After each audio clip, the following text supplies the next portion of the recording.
ಸೀತಾರಾಮ್ ಬಿನಾಯ್ ಈ ಸಿನಿಮಾ ತಂಡದಿಂದ ಇನ್ನೊಂದು ಸಿನಿಮಾ ಬರ್ತಾ ಇದೆ, ಕೇಸ್ ಆಫ್ ಕೊಂಡಾಣ. ಈ ಮೂವಿದು ಫಸ್ಟ್ ಲುಕ್ ಬಂದು ಜನವರಿ 1 ರಿಲೀಸ್ ಮಾಡ್ತಾ ಇದಾರೆ.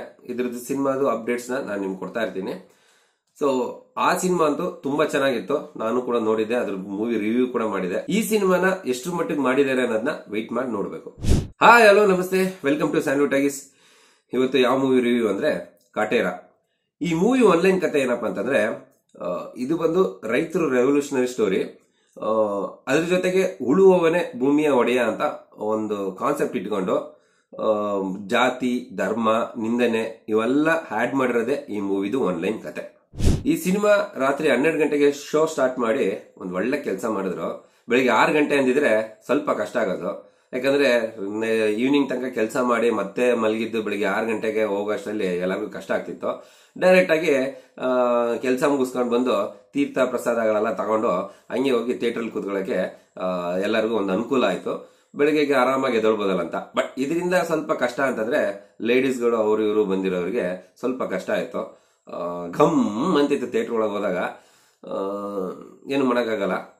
ಈ ಸಿನಿಮಾದ ಮೊದಲನೇ ಪಾಸಿಟಿವ್ ಪಾಯಿಂಟ್ ಏನಪ್ಪಾ ಅಂತಂದ್ರೆ ಕತೆ ಅಂತ ಹೇಳ್ಬೋದು. ಈ ಸಿನಿಮಾದಲ್ಲಿ ಈ ಜನಗಳಿಗೆ ತಿಳಿಸಿರುವಂತೆ ಆ ಕಾಯ್ದೆ ಬಗ್ಗೆ ಮತ್ತೆ ಅದ್ರ ಜೊತೆಗೆ ಎಂಟರ್ಟೈನ್ಮೆಂಟ್ ಕೊಟ್ಟಿರೋದೇ ಈ ಸಿನಿಮಾದ ಪ್ಲಸ್ ಪಾಯಿಂಟ್ ಅಂತಾನೆ ಹೇಳ್ಬೋದು. ಇತ್ತೀಚೆಗೆ ದರ್ಶನ್ ಅವ್ರ ಸಿನಿಮಾಗಳಲ್ಲಿ ಸ್ವಲ್ಪ ಕತೆ ಓಕೆ ಅನ್ನೋ ತರ ಇದ್ರುವೆ, ಬಟ್ ಈ ಸಿನಿಮಾದಲ್ಲಿ ಕತೆನೇ ಮೇನ್ ಹೈಲೈಟೆಡ್. ಇನ್ನೊಂದು ವಿಷಯ ಹೇಳಲೇಬೇಕು, ದರ್ಶನ್ ಅವ್ರ ಸಿನಿಮಾ ಅಂತಂದ್ರೆ ಎಲ್ಲಾ ಡೈರೆಕ್ಟರ್ಗಳಿಗೂ ಮನ್ಸಲ್ಲಿ ಬರೋದೆ ಒಂದು ಓಪನಿಂಗ್ ಸೀನ್, ಒಂದು ಫೈಟ್, ಬಿಲ್ಡಪ್ಸ್, ಆಮೇಲೆ ಏನಾಗುತ್ತೆ ಒಂದು ಸಾಂಗ್ಸ್ ಇಟ್ಕೊಂತಾರೆ, ಎಂಟ್ರಿ ಸಾಂಗ್ಸ್, ಆಮೇಲೆ ಡೈರೆಕ್ಟ್ ಆಗಿ ಹೀರೋಯಿನ್ ಜೊತೆ ಡ್ಯೂಯಿಟ್, ಈ ರೀತಿ ಕಾನ್ಸೆಪ್ಟ್ ಅಲ್ಲೇ ಥಿಂಕ್ ಮಾಡ್ಕೊ ಬಂದಿರೋದ್ರಲ್ಲಿ.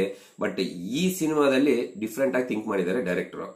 ಸೊ ಅದೆಲ್ಲ ಏನು ಇಲ್ದೇನೆ ಒಂದು ಸಿಂಪಲ್ ಆಗಿ ದರ್ಶನ್ ಅವ್ರನ್ನ ತೋರಿಸಿ ಏನ್ ಹೇಳಕ್ ಹೊರಟಿದ್ದಾರೆ ಈ ಸಿನಿಮಾದಲ್ಲಿ ಅನ್ನೋದನ್ನ ಕ್ಲಿಯರ್ ಆಗಿ ಹೇಳಿದ್ದಾರೆ. ಈ ಸಿನಿಮಾದು ಮೇಕಿಂಗ್ ಸ್ಟೈಲ್ ಕೂಡ ಪಾಸಿಟಿವ್ ಪಾಯಿಂಟ್ ಅಂತ ಹೇಳ್ಬೋದು.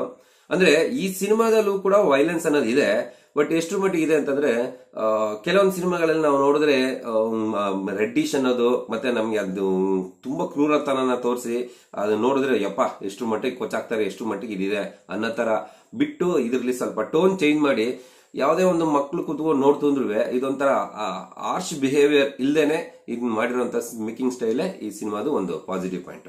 ಇನ್ನು ಈ ಸಿನಿಮಾದು ಕ್ಯಾಮ್ರಾ ವರ್ಕ್ ಆಗಿರ್ಬೋದು, ಮ್ಯೂಸಿಕ್, ಬ್ಯಾಕ್ ಗ್ರೌಂಡ್ ಮ್ಯೂಸಿಕ್ ಆಗಿರ್ಬೋದು, ಇವೆಲ್ಲವೂ ಕೂಡ ತುಂಬಾ ಚೆನ್ನಾಗಿದೆ. ಬಟ್ ಮೇನ್ ಆಗಿ ಹೇಳ್ಬೇಕು ಅಂತಂದ್ರೆ ದರ್ಶನ್ ಅವರ ಪರ್ಫಾರ್ಮೆನ್ಸ್ ಓರಿಯೆಂಟೆಡ್ ಸಿನಿಮಾ ಅಂತಂದ್ರೆ ಇದು ಒಂದು ಒನ್ ಆಫ್ ದ ಫಿಲಮ್ ಅಂತ ಹೇಳ್ಬೋದು. ಅವರು ಪರ್ಫಾರ್ಮೆನ್ಸ್ ಓರಿಯೆಂಟೆಡ್ ಮಾಡಿರೋ ಸಿನಿಮಾಗಳು ತುಂಬಾ ಕಮ್ಮಿ, ಬಟ್ ಈ ಸಿನಿಮಾದಲ್ಲಿ ಯಂಗ್ ಏಜ್ ಆಗಿರ್ಬೋದು, ಓಲ್ಡ್ ಏಜ್ ಆಗಿರ್ಬೋದು, ಈ ಎರಡೂ ಕೂಡ ಒಂದು ಈ ಸಿನಿಮಾಗೆ ಪ್ಲಸ್ ಅಂತಾನೆ ಹೇಳ್ಬೋದು. ಈ ಸಿನಿಮಾದಲ್ಲಿ ಅಣ್ಣವರ ಅಭಿಮಾನಿಗಳಿಗೆ ಒಂದು ಸರ್ಪ್ರೈಸ್. ಸೊ ಅಣ್ಣವರು ಮಾಡಿರುವಂತ ಒಂದು ಫೇಮಸ್ ಸೀನ್ ನ ಇವರು ಇಲ್ಲಿ ಇವ್ರ ಸ್ಟೈಲ್ ಅಲ್ಲೇ ಈ ಸಿನಿಮಾದಲ್ಲಿ ತೋರಿಸಿದ್ದಾರೆ. ಸೊ ಅದನ್ನ ನೋಡಿ ನೀವು ಎಂಜಾಯ್ ಮಾಡಿ. ಆಮೇಲೆ ಈ ಸಿನಿಮಾದ ನೆಗೆಟಿವ್ ಪಾಯಿಂಟ್ ಬಂದ್ಬಿಡ್ತೀನಿ. ಇಲ್ಲಿ ಏನಾಗಿದೆ ಅಂತಂದ್ರೆ ಸ್ಟಾರ್ಟಿಂಗ್ ಅಲ್ಲೇ ಈ ಮೂವಿದು ಕತೆ ಏನಿದು ಸ್ವಲ್ಪ ಬೋರ್ ಹೊಡಿತಾ ಇದೆಲ್ಲ, ಯಾವಾಗಿಂದ ಸ್ವಲ್ಪ ಇಂಟ್ರೆಸ್ಟ್ ಆಗಿ ಬರ್ಬೋದು ಅಂತ ನಾವು ವೆಯ್ಟ್ ಮಾಡೋ ತರ ಪರಿಸ್ಥಿತಿ ಇರ್ತದೆ.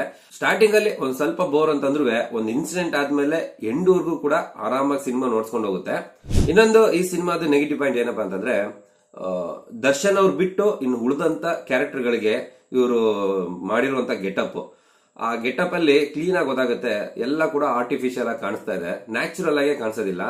ಇವರು ದರ್ಶನ್ ಅವ್ರಿಗೆ ಕೊಟ್ಟಿರುವಂತ ಆ ವರ್ಕ್ ಅದೇ ಅಷ್ಟು ಎಫರ್ಟ್ ಈ ನೆಗೆಟಿವ್ ರೋಲ್ಗಳಾಗಿರ್ಬೋದು ಅಥವಾ ಹೀರೋಯಿನ್ ಮತ್ತೆ ಇನ್ ವಿಲನ್ಗಳು ಇವ್ರಿಗೆಲ್ಲರಿಗೂ ಸಹ ಇವ್ರು ಕೊಟ್ಟಿದ್ರೆ ಇದು ಒಂದ್ ಸ್ವಲ್ಪ ಚೆನ್ನಾಗಿ ಕಾಣಿಸ್ತಾ ಇತ್ತು, ನ್ಯಾಚುರಲ್ ಆಗಿ ಕಾಣಿಸ್ತಾ ಇತ್ತು.